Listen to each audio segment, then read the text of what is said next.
오늘은 거인의 정원의 남덕현 이사님을 모시고 이야기를 나눠보도록 하겠습니다. 덕현님 안녕하세요. 안녕하세요. 네, 덕현님 셀프 소개 한번 부탁드리겠습니다. 네, 안녕하세요. 거인의 정원 출판사에서 마케팅 이사를 본업으로 하고 있고요. 뭐 심사임당 그리고 웅달 책방에서 PD 역할을 하고 있는 남덕현이라고 합니다. 그리고 부동산 투자자이기도 하고요. 마지막으로 비트코이너이기도 합니다. 네, 최근에 비트코인 더 사신 걸로 알고 있는데요. 아, 네.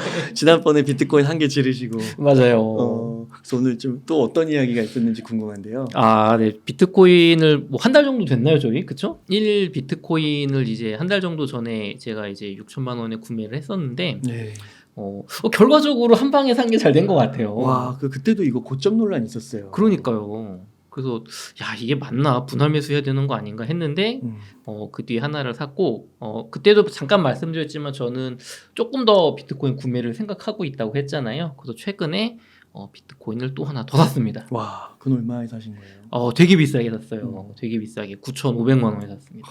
얼마 그것도 전에 그것도 한 방에? 한 방에 인생은 한 방. 한 방. 분할 매수는 없다. 분할 매수를 하고 싶었는데 사실 네. 제 계획대로 뭔가 그러니까 자금을 좀 만드는 게 좀 꼬여가지고 그러니까 제 예상보다 너무 빨리 올랐어요 비트코인이.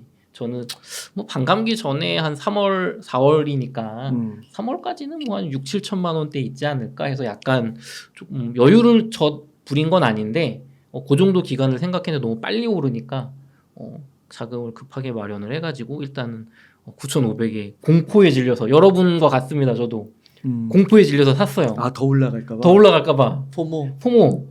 그래서 샀더니 9,000에서 9,500까지 샀거든요. 그 다음에 하루 동안 8,500으로 떨어졌어요. 1,000만 원. 아, 그래요? 그때 웅달님이 최근에 맞아. 폭락 왔다고 찍었던 그때 손가락을 뭐 와이프가 왜 지금 사냐고 막 혼나고 그러고 나서 그러니까 저도 이제 투자를 뭐 부동산도 하고 뭐 주식도 하고 비트코인도 하지만 와 이거 정말 이걸 이겨내기는 어렵구나. 그래서 또 저도 좀 반성하는 하루가 됐습니다. 그래서 결과적으로 그러면 지금 시점에서 또 사신 다음에 일주일도 안 된 것 같은데요? 그렇죠. 얼마 안 됐죠. 그럼 지금 좀 수익률이 궁금한데. 지금 제 수익률은 지금 요 화면 보시는 것처럼 오, 네, 높은데요? 지금 제 수익률은 한 28%? 그다음 뭐 이더리움은 좀 높죠. 옛날에 샀으니까. 제가 비트코인은 지금 2개를 가지고 있고요. 야. 요거 말고 이제 다른 쪽에 한 0.4개가 더 있어서 제가 한 2.4개 있습니다, 현재. 그러면은 거의 전 세계로 따지면 네. 1% 안에 드시는 거 아니에요? 아, 그런가요? 근데 뭐 워낙에 쟁쟁한 분들이 많아요. 막 댓글 보면 뭐 10몇 개 있다는 분들이 있더라고요. 그래서 요거를 개인적으로는 지금 한 2주 정도 뒤에 3개까지 좀 늘려보려고. 오, 그러세요? 더 사시려고요? 네. 그것도 한 방에? 그거는 좀 고민 중이에요. 이제 1억 넘었잖아요. 그죠? 그러니까 1억이 넘으니까 너무 비싸져가지고 사기는 살 건데 한 번에 사기보다는 또 신민철 작가님 비트코인 슈퍼사이클의 저자인 신민철 작가님은 어제 저한테 한 달에 걸쳐서 300만 원씩 분할 매수를 해라. 300으로 분할 매수를 해요. 그렇죠. 30일이니까 300씩 하면 9천만 원이잖아요. 근데 그것도 하루에 300씩 사지 말고 아침, 점심, 저녁으로 100만 원씩 3번 사라. 그러니까 하루에 한 번에 사지 말고. 그렇죠. 오전, 점심, 저녁으로 그쵸, 나눠서 그쵸. 이게 뭔가 이게 변동성이 크니까. 그렇죠. 여기서 뭐 올랐다 여기서 떨어져도 요렇게 나눠서 사면은 뭐 정말 최저점은 잡지 못해도 고점은 피해서 중간점 잡을 건데 또 요즘 많이 올랐으니까 조정 올 수도 사실 있잖아요. 그렇죠. 그래서 저도 그 전략을 좀 가야겠다가 1번. 2번은 전고점을 뚫고 과거에 3번의 예로 봤을 때 전고점 뚫고 비트가 올라가면 네. 이제 이더리움 같은 이런 알트코인의 상승률이 더 높았다는 게 있어서 그렇죠. 조금은 좀 이제 이런 알트 비중도 한 10% 내지 15% 정도 가져가 볼까? 이야. 라는 생각도 하고 있는데 이거는 제가 확신이 없어서 일단은 비트코인만 좀 더 사는 걸로 그렇게 생각하고 있습니다. 그래도 매수 평균가가 7,800인데. 네. 야, 이거 1억 넘고 나서 보니까 낮아 보이네요. 1억 넘으니까 그렇죠. 야, 이렇게 되는구나. 참고로 제 와이프는 4천만 원일 때 샀습니다. 한 0.4개. 그래요. 네. 야, 와이프분은 어떻게 그렇게 그거죠. 점에서 그러니까요. 더 잘하시네요, 투자를. 그때 웅달님이 저한테 막 사라고 그래가지고 샀는데 그때 더 샀어야 됐어. 그때 더 샀어야겠네. 그러니까요. 그래서 이더리움도 좀 투자를 하고 비트코인도 이렇게 하면서 많은 분들이 지금 1비트 모으기 운동 하고 계시잖아요. 저는 여러분과 크게 다르지 않은 입장입니다. 그래도 결과론적으로 보면은 여기 뭐 0.4 더해지면 더 큰데 이 네. 숫자상으로 봐도 5천만 원 수익권이시네요. 그렇죠. 그래서 지금 제가 고민하는 거는 앞으로 비트코인 가격이 더 올라가게 되면 언제부터 서서히 제 원금과 수익 실현을 할 거냐. 오. 그리고 수익 실현을 얼마나 할 거냐. 비트코인을 가격이 어떻게 되더라도 팔지 않을 비트코인 양은 얼마나 할 거냐. 이걸로 고민을 하고 있는데 그런 고민의 이유의 원인들을 제가 뒤에서 한번 말씀드려 볼게요. 네. 그래서 저희 신민철 작가님의 비트코인 슈퍼사이클 지금 교보문고와 예스24 알라딘에서 베스트셀러를 계속 지키고 있고 교보문고에서 역주행하고 있습니다. 순위가. 경제경영 8위에서 5위로 5위에서 4위로 3위로 계속 올라가고 있어요. 그래요. 많은 분들이 지금 읽고 계신데요. 35페이지에 보면 많은 분들이 지금 그런 분석 보시잖아요. 비트코인 왜 이렇게 오르냐. 뭐 ETF에서 너무 많이 사서 그렇다. 다 그런 현상 얘기하고 있고 현상 왜 올랐는지. 근데 그 근간의 앞에를 저희가 좀 알아야 돼요. 이걸 모르면 분명히 가격이 올라 1억 뭐 3천 됐어. 그럼 나 한 2배 먹었네.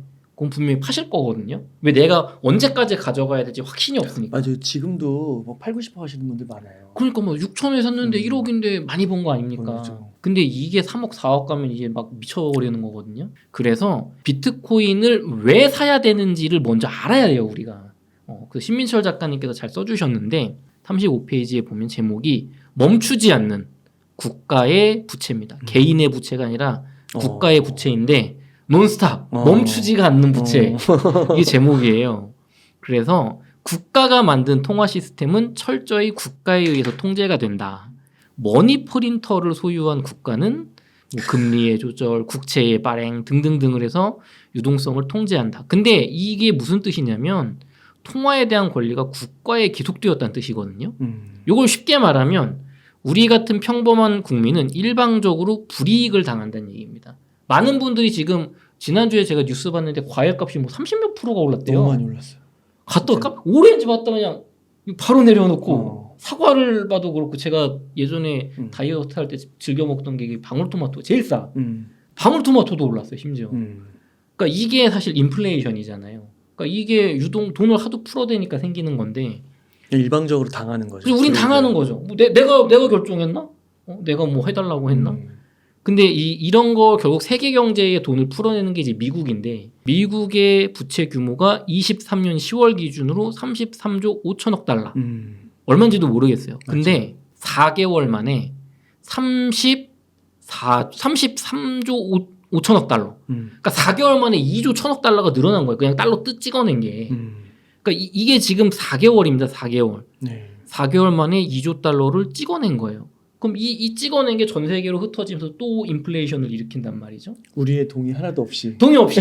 나는 동의하지 않았어. 나는 물가가 안 올랐으면 좋겠단 말이에요. 근데 그건 관계가 없는 거죠. 이렇게 보면 여러분이 뭐 단위도 별로 와닿지 않고 그러실 텐데 이 그래프를 보시면 신민철 작가님의 비트코인 슈퍼사이클 책에 있는 겁니다. 1970년도에 미국 재무부의 부채 한도, 그러니까 그 빚을 진 달러 찍어낸 거 쉽게 말해서. 그게 거의 0에 가깝잖아요. 그러네요. 그리고 보면 한 80년대까지 얼마 안 오르잖아요. 그 속도가. 그러다가 90년대 들어서 퍽 올라가다가 2008 금융위기 이때 이후로 막 올라가잖아요. 지금. 그러니까 지금 커브가 이렇게 빚이 늘어나는 게 아니라 이렇게 늘어나고 있잖아요. 그렇죠? 맞아요. 그러니까 이게 지금 전 세계에 막 부동산 가격 폭등하고 미국 지금 주식이 왜 그렇게 오르고 다 비트코인 이 원인이란 말이죠. 그러네요. 그럼 여기서 앞으로 이게 해결될 거냐? 예를 들면 이거를 좀 이제 미국이나 우리나라 국가들이 안 한다고 하면 그럼 뭐 현금 들고 있거나 비트코인 같은 구매력 자산 수단을 살 필요가 없는데 지금 빚 돌려막기로 하고 있단 말이에요. 그래서 뱅크 오브 아메리카 이거 뭐 저 같은 사람이 분석한 게 아니고 뱅크 오브 아메리카의 분석에 의하면 10년 뒤에는 지금 여기가 30조 달러 좀 넘었는데 50조 달러를 돌파할 거다. 33년에 멈추지 않는다. 멈추지 않는다. 이 제목인 거죠. 멈추지 않는 논스탑. 논스탑. 계속 찍어낸다. 그래서 결국에는 이렇게 돈을 찍어대면 우리 화폐 가치가 하락하니까 전통 자산인 주식, 채권 아니면 부동산 이런 거 사는 거잖아요. 계속 오르니까. 계속 오르니까. 그런데 비트코인이 이런 분들한테 너무 매력적인 거예요.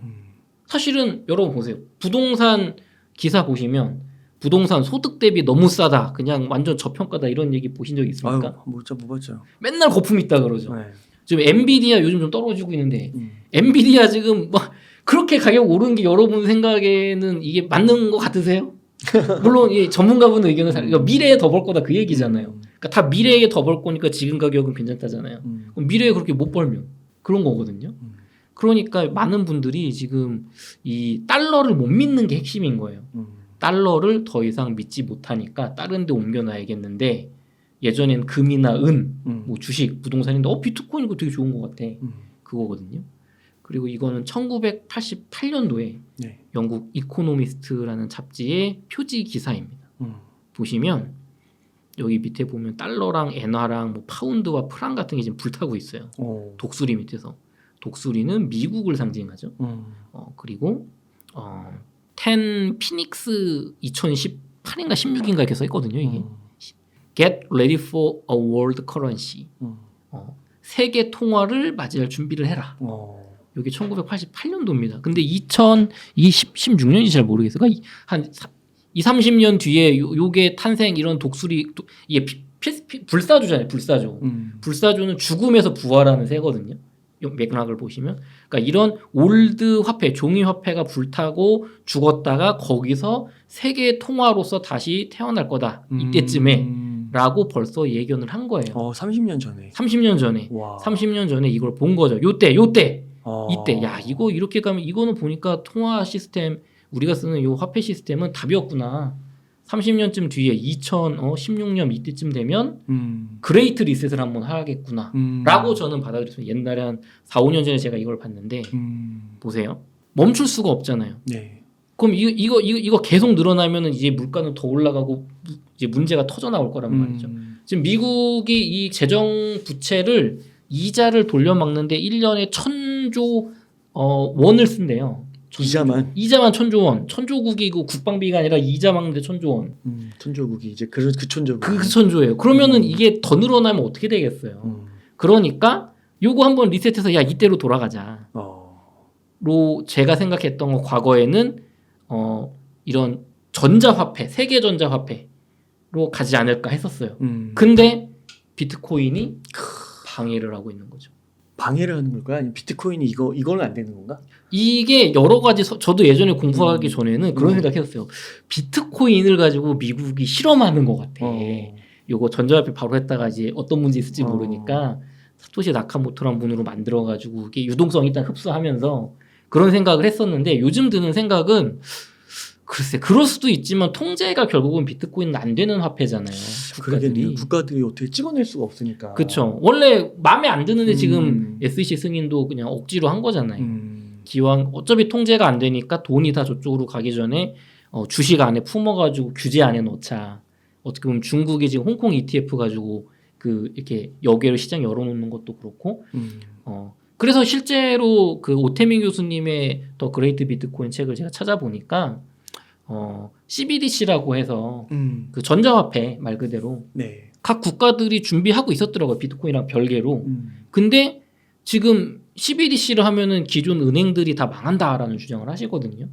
뭐 이런 거예요. 전자화폐가 전 세계 단일화폐가 되면 웅달님 같으면 원화 전자화폐를 갖고 쓰겠어요? 달러 전자화폐 쓰겠어요? 당연히 달러를 쓰겠죠. 달러가 좋겠죠. 현실적인 거죠. 현실적으로. 그럼 모두가 달러 쓰면 한국은행은 이제 힘이 없어지잖아요. 그러니까 국가의 그 통화 주권을 뺏긴다는 거거든요. 그렇죠. 그래서 이제 그런 문제도 있고 또 이걸 어떻게 해결할 수 있는데 비트코인이라는 또 이제 음지의 돈이 있으니까 이렇게 어떻게 타협을 보는 것처럼 좀 느껴지는데 핵심은 그건 것 같아요. 핵심은 이렇게 부채 한도가 늘어나고 우리가 쓰는 종이 돈이 점점 휴지가 되고 있는데 부동산에 넣을 거냐, 주식에 넣을 거냐, 금에 넣을 거냐, 비트코인에 넣을 거냐, 뭐 미술품에 넣을 거냐, NFT에 넣을 거냐. 이미 주식이랑 부동산에는 중산층 이상은 다 넣고 있잖아요. 그리고 다들 비싸잖아요. 네. 그러면은 남은 게 비트코인인 거예요. 비트코인은 비싸다 하지만 사실 비싸지 않은 거죠. 이분들 입장에서. 그리고 여러분들 꼭 그거를 생각을 해주셨으면 좋겠는데 주식도 과거에 처음 한 몇백 년, 200~300년 전에 막 나왔을 때 비트코인과 비슷했어요, 반응이. 제가 찾아봤는데 네. 그러니까 몇천 년 동안 인류 전통의 자산은 부동산이잖아요. 땅! 그것도 농지. 야, 주식 뭐야? 이거 내가 내 손에 없어. 그 다음에 이거 숫자로 돼 있고 종이 쪼가리 문서 하나를 줘. 근데 내가 뭘 믿고 내 것도 아닌데. 심지어 나는 영국에 사는데 미국에 있는 회사 주식 사면 그거 어떻게 믿어요? 그쵸? 근데 그 주식을 발빠르게 소유하고 그걸 투자했던 분들은 큰 자산을 읽었잖아요. 그러니까 이미 부동산은 옛날부터 올드한 자산이 점점 되고 있는 거고 주식도 이제 몇백 년 지나니까 올드한 머니가 되고 있는 거죠. 그래서 비트코인이 이런 부채 측면에서 많은 분들이 선택하고 계시다. 그렇다면은 우리도 디지털 세계를 또 맡기도 하고. 그렇죠. 디지털 세계로 또 이제 통합이 되고 있잖아요. 그럼 이런 신문물을 우리가 배척할 것이냐, 아니면 그쪽에 조금이라도 내가 투자하면서 발을 담가 볼 것이냐. 우리나라 아파트가 처음 나왔을 때 1960년대 아파트 사면 안 된다 그랬습니다, 사람들이. 저렇게 높은 데 살면 정신, 아동 발달 건강에 안 좋다고 했어요. 그리고 마당이 있는 내 집에 살아야지. 하지만 대세가 아파트였잖아요, 그때. 아파트. 그러면 강남 개발 처음 할 때 70년대, 80년도. 저기 막 전통의 도심, 광화문 종로 이쪽 살아야지. 무슨 근본도 없는 저런 데. 근데 거기가 떴잖아요. 강남이 뜬 거죠. 강남이 떴잖아요. 시대의 흐름을 읽어야 된단 말이죠. 지금 시대는 비트코인의 시대입니다.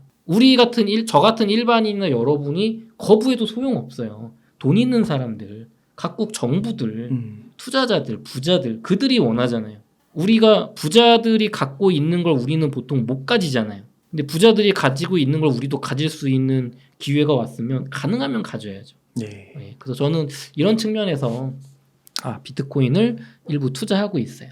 네, 그러고 있습니다. 그러면은 이제 이런 이유 때문에 이번에 이제 또 거금으로 6천만 원일 때 한번 사시고 네, 9,500일 때도 한번 지르시고 그렇죠. 그래서 지금 이제 5천만 원 정도의 수익을 이렇게 거두고 계신 건데 그 말씀 중에는 이제 완전 비트코인의 시대가 왔다. 네. 그리고 새로운 신생 자산, 가치 저장 수단으로 왔다. 이렇게 이야기를 하는데 사실 그 부분은 있잖아요. 이게 가격에 그런 자산이라 해도 높고 낮음은 있잖아요. 그쵸. 덕현님은 앞으로도 더 이렇게 올라갈 거라고 보시는 거예요?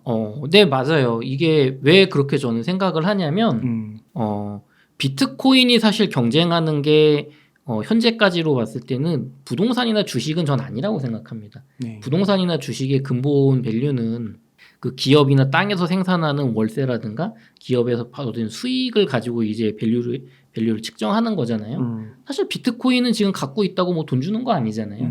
물론 미래에는 저는 비트코인에서 주택담보대출도 되고 비트코인으로 이자도 받을 수 있다고 생각을 합니다. 네. 미래에는. 하지만 지금은 그게 아니잖아요. 그럼 지금 비트코인하고 똑같은 역할, 구매력을 저장하는 수단. 쉽게 말해서 돈이 떨어지는, 그러니까 휴지가 되는 화폐를 여기에 넣어 놓으면 내가 그거 가지고 시간이 지났을 때 손해보지 않고 딴 걸 살 수 있어. 그 수단은 금이나 은이거든요.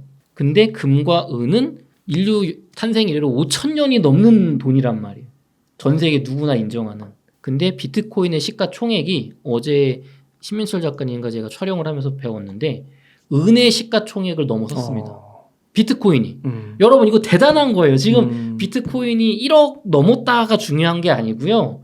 인류 탄생 이래로 3,000년, 뭐 4,000년 동안 그렇죠. 넘버 2는 은이었어요. 금은동의 은. 금은동이잖아요. 금은동, 금메달, 은메달, 동메달. 옛날에 청동기가 좀 비쌌던 시대가 있거든요. 청동, 기마상 이런 거 비쌌는데 어쨌든 인류는 1등이 금이고 금은 근데 너무 고액이니까 이제 중서민층은 은을 가지고 돈을 썼단 말이에요. 실질적으로 구매력 저장 수단으로. 근데 그 은을 지금 15년 된 비트코인이 4,000년, 5,000년 역사의 은을 총액으로 이겼다는 건 대단한 겁니다. 근데 많은 분들은 여긴 관심이 별로 없죠. 그러니까 이거는 지금 근본적인 변화가 일어나고 있는 거예요. 그러니까 이게 멈추지 않는 국가의 부채, 여기서 우리가 일반 사람들이 네. 중산층이 아니면 서민층들이 살아남으려면 네. 이 인플레이션을 이기는 뭔가 이 가치를 저장해 둘 수 있는, 그쵸. 보존해 둘 수 있는, 아니면은 이제 그거에 이상으로 오를 수 있는 그쵸. 그런 걸 사야 되는데 이제 거기서 이제 비트코인을 보신 거다. 그쵸. 오, 네. 그래서 이거를 저 같은 서민이 봤으면 이 가격이 될 수가 없죠. 부자들이 본 거예요. 네. 돈 있는 사람들이. 지금 어마어마하게 사고 있는 거죠. 네, 지금 실제로 금 ETF에서 유출된 그러니까 금 ETF는 지금 그래프가 이렇게 유출되고 있어요. 맞아요. 근데 비트코인 ETF는 이렇게 올라가고 있어요, 정확하게. 음. 금과 은도 좋은데 거기에 부자들이 뭐 1%, 5% 자산 저장해놨던 거, 그리고 여기 2.5% 여기 비트코인에 2.5% 옮기고 있는 거예요. 왜? 이거가 더 유망해 보이니까. 네. 가치 저장 수단으로 좋으니까. 좋으니까. 실제로 금은 2000년대 초반 이후로 10년 정도 동안은 물가 상승률 이상으로 상승을 했지만 지금 20년으로 보면은 물가 상승률보다 상승을 못했다고 나온단 말이에요. 그럼 사실 구매력 저장에 실패한 거죠. 그렇죠. 그러니까 이거 금이 이제는 아닌가? 하지만 전통이 몇천 년 역사가 있으니까 다 빼진 않는 거죠. 근데 우리는 지금 현금 들고 있다. 이러면 안 된다는 겁니다. 네. 네, 그래서 많은 분들이 야 그럼 비트코인은 뭐 다르냐, 나중에 막 찍어내는 거 아니야, 이렇게 생각하실 수 있잖아요. 제가 비트코인의 결정적인 매력을 느낀 이유는 디플레이션 화폐이기 때문에. 신민철 작가님의 비트코인 슈퍼사이클 책에 따르면 법정 화폐들, 그러니까 우리가 쓰는 이 달러나 원화의 가장 큰 문제는 국가가 일방적으로 찍어낸다. 그렇죠? 그래서 우리의 구매력을 강제로 삭감한다가 네. 있거든요. 근데 비트코인은 발행량이 끝없이 증가하지 않아요. 정해져 있죠. 정해져 있어요. 2,100만 개. 그리고 그 발행량이 중요한 게 줄어들어요. 갈수록. 반감기. 판감기. 지금은 하루에 900개. 이제 4월 지나면 뭐 450개. 600개인가요? 네. 한 달에 450개. 450개. 그러니까 줄어든단 말이죠. 이 매력이 뭐냐면은 왜 강남 부동산이 오르냐면 강남이라는 땅은 되게 한정되어 있잖아요. 거기에서도 사람들이 살고 싶어하는 땅은 한정되어 있는데 거기에 더 이상 아파트나 주택을 못 지어서 그런 거예요. 재건축해서 조금 올라가지만 몇 세대 안 되잖아요. 그러니까 강남이라는 땅에 내가 많은 사람들이 원하는 아파트를 공급을 제한적으로 할 수밖에 없기 때문에 가격이 다른 데보다 많이 올라가는 거란 말이에요. 근데 여기 강원도 뭐 허허벌판 이런 데는 공급을 많이 해도 살 사람이 없죠. 원하지 않으니까. 근데 비트코인은 그게 제한적으로나마 공급이 되잖아요. 어쨌든 강남 아파트 재건축을 통해서. 금도 조금씩 캐잖아요. 비트코인은 반으로 줄다 나중에 딱 끝나는 거예요. 더 이상 발행이 아예 안 돼. 그리고 그거를 바꿀 수가 없어요. 이미 비트코인을 보유한 분들 50% 이상 이걸 뭐 다 동의해야 되는데 그거 동의하면 이제 물 타는 거니까 내 가치가 떨어지잖아요. 그러니까 굉장히 가능성이 낮죠. 그러니까 이렇게 좋은 화폐인데 가치 조장 수단인데 사람들이 원한다. 안 살 이유가 없는 거죠. 그리고 실제로 지금 가격이 증명하고 있고요. 가격이 증명하고 있고. 그래서 저는 사고 있습니다. 그렇게 해서 1비트코인을 더 지르신 거군요. 그렇죠. 조금 더 사야 되지 않을까. 너무 늦은 거 아닌가. 앞으로 또 하나 더 질러서 네. 3.5개 정도 맞추시려고 하는 거죠. 네, 제가 조금 있다가 그럼 지금 사면 늦은 거 아니냐라고 생각하시는 분들의 의견에 대한 답변도 한번 준비를 해보겠습니다. 네. 많은 분들이 그렇게 생각하실 수 있어요. 당신 얘기도 뭐 그럴듯하긴 한데 이미 1억이 넘었는데 어떻게 사냐. 지금 사봤자 이미 다 오를 만큼 올랐다. 그렇게 생각하실 수 있단 말이에요. 그래서 제가 그런 분들은 1100만 작가님의 성장주 패러다임이라는 책을 꼭 읽어보셨으면 좋겠다. 네. 내가 비트코인이라는 그 속성 자체는 매력도가 있는 것 같아. 진짜로. 이런 화폐가 막 늘어날 때 구매력 보존 수단으로 정말 저게 될 수는 있겠다. 근데 너무 비싼 거 아니야? 지금 사서 돈 벌 수 있겠어? 그런 생각하는 분들한테는 저는 비트코인 책 말고 이 책을 읽어봤으면 좋겠어요. 이 책도 비트코인 나오잖아요. 그렇죠. 성장주 패러다임에도 비트코인 책이 나오는데 여기에는 되게 중요한 통찰이 되게 쉽게 설명돼 있어요.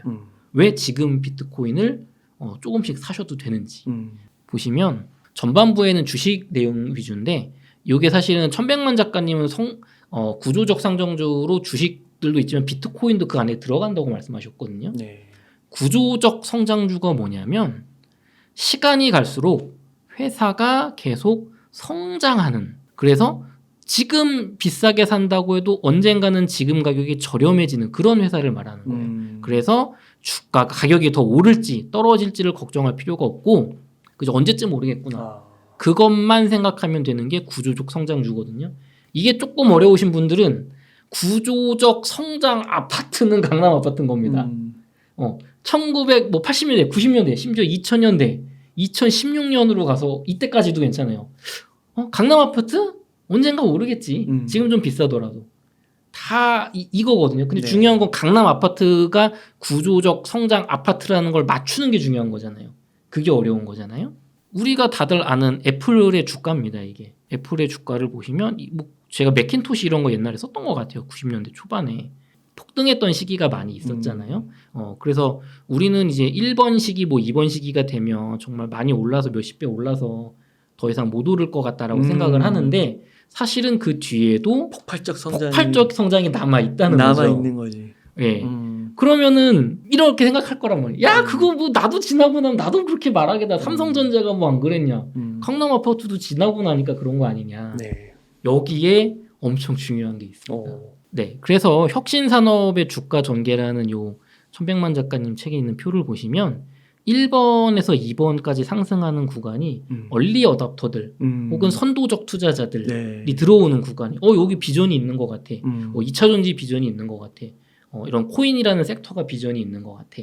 뭐 AI 반도체도 그렇죠. 그렇죠. 그래서 이때 가격이 많이 오릅니다. 근데 이때는 이제 산업의 초기다 보니까 실질적으로 뭐 이렇게 실현되는 거는 그렇죠. 별로 없는 거죠. 대중들에게도 아직 들어가지 않았고, 그쵸. 퍼지지 않았고. 그쵸. 뭐 전기차 사실 아직도 우리가 뭐 인공지능 전기차로 자율주행 온다고 했는데 아직 안 왔잖아요. 그래서 이제 실망하는 분들이 생기고 또 밸류에이션이 고평가 받으면서 전반적으로 그 섹터 가격이 하락하는 시기가 옵니다.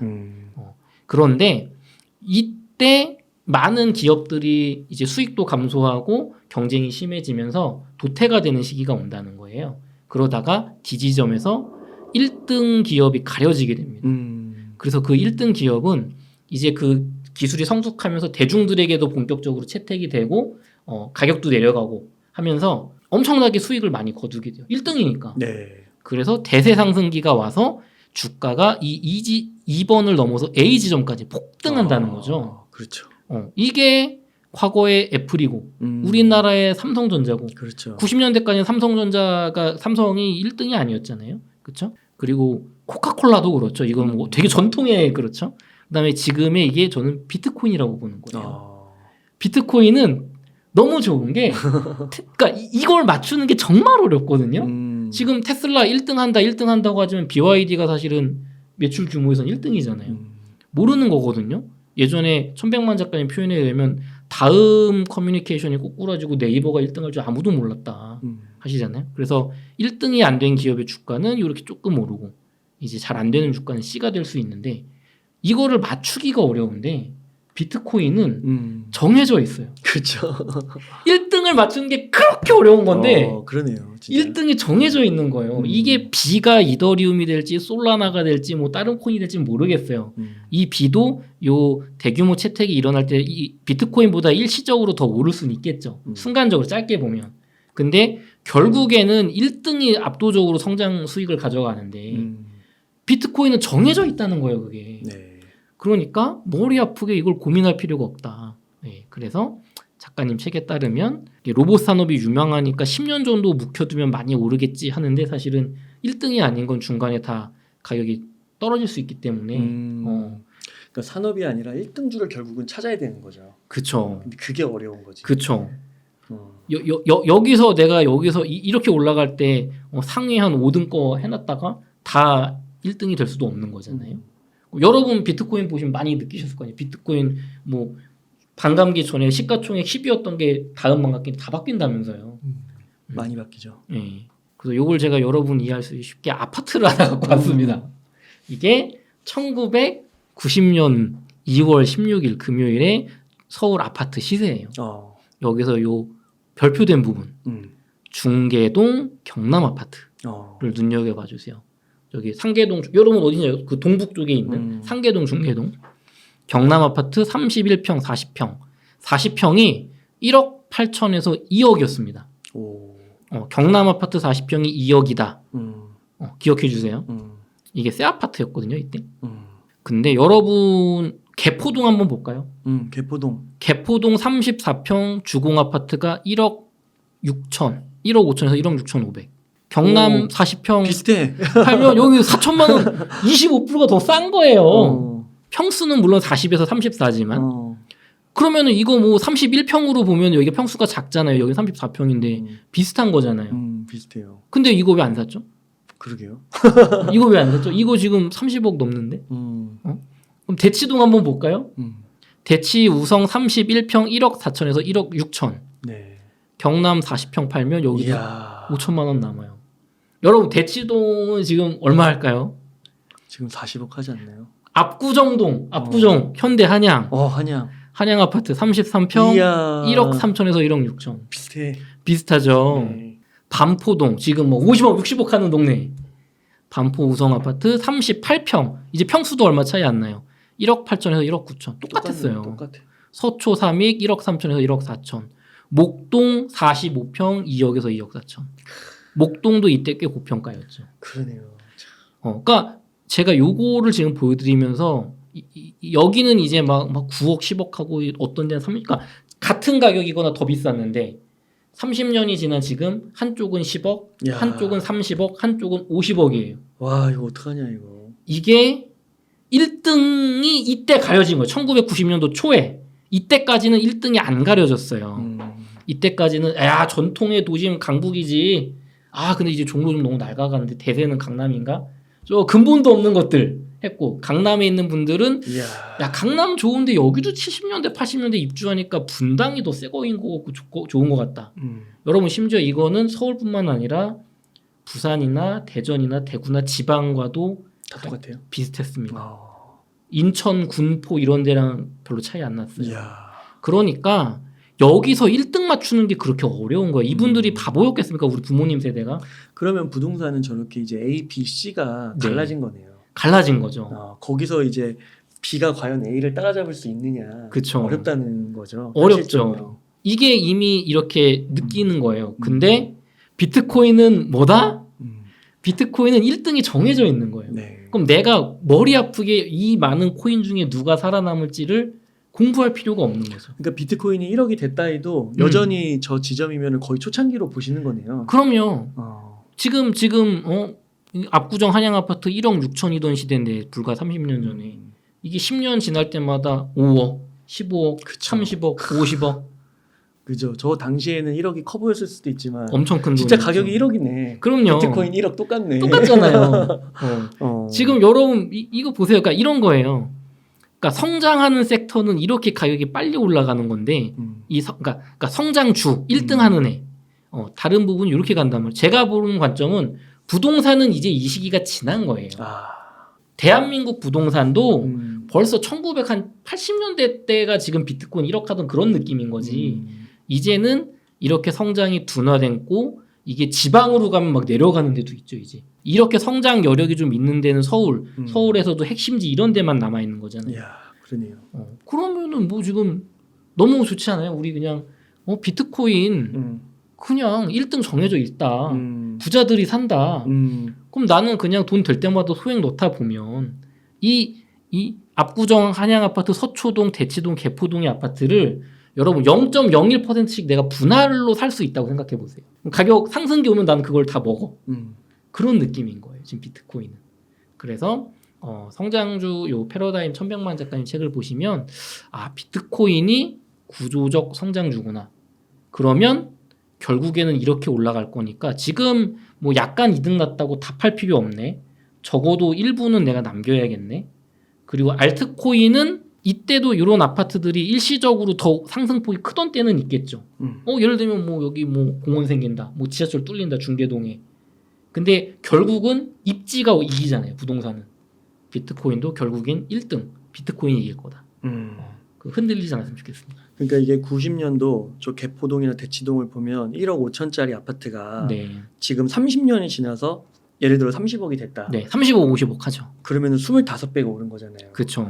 그러니까 지금 2024년에 1억 하는 비트코인이 네. 아직 1억 5천 안 됐어요. 그렇죠. 이게 30년 지나면 진짜 이렇게 30억에서 50억 되면 네, 이게 똑같은 거잖아요. 그렇죠. 그러니까 어떤 분들은 진짜 이제는 비트코인 한 0.5개만 있어도 된다. 노후 끝이다. 30년 후에. 그런 얘기를 하는 게 진짜 과언이 아니네요. 저도 그렇게 동의하고요. 그리고 차이점이 하나 있습니다. 네. 대한민국의 아파트는 주로 95% 이상 누가 투자를 할까요, 공달님? 95%요? 한국인? 한국인이 투자하죠. 한국의 돈만 유동성을 흡수하는 거예요. 비트코인은 세계인의 돈이잖아요. 그것도 부자들, 어, 미국과 유럽 이런 분들, 그죠. 사우디 왕자. 사우디 왕자, 그러니까 대한민국 강남 아파트가 아무리 매력적이라고 한들 그치. 미국 맨하튼 사는 사람들은 관심이 없어요. 안 사죠. 근데 비트코인은 전 세계 인구가 다 관심이 야, 있단 말이죠. 맞아요. 그러면 과연 30년 동안 30배만 오를 거냐? 이야, 이것도 한번 생각을 해봐야죠 우리가. 너무 멋지십니다. 예. 그렇기 때문에 정말로 비트코인 0.5개, 뭐 0.1개, 0.01개 가지고 되겠어 생각하시잖아요. 1970년도에 강남의 땅 한 평이라도 정말 아무짝에 쓸모없는 땅 한 평, 혹은 뭐 대지 지분 이라도 가진 분과 가지지 않은 분의 지금 차이를 보세요. 강남에 땅 한 평 갖고 있다 그거 도로 난다 그러면 10억, 20억씩 뭐 보상받고 그거 아파트 된다고 하면 거기서 아파트 한 채 받는 거예요. 비트코인도 그런 겁니다. 네. 이렇게 요약할 수 있겠네요. 성장주 패러다임을 머리에 탑재하고 비트코인 슈퍼사이클에 올라타라. 그렇죠.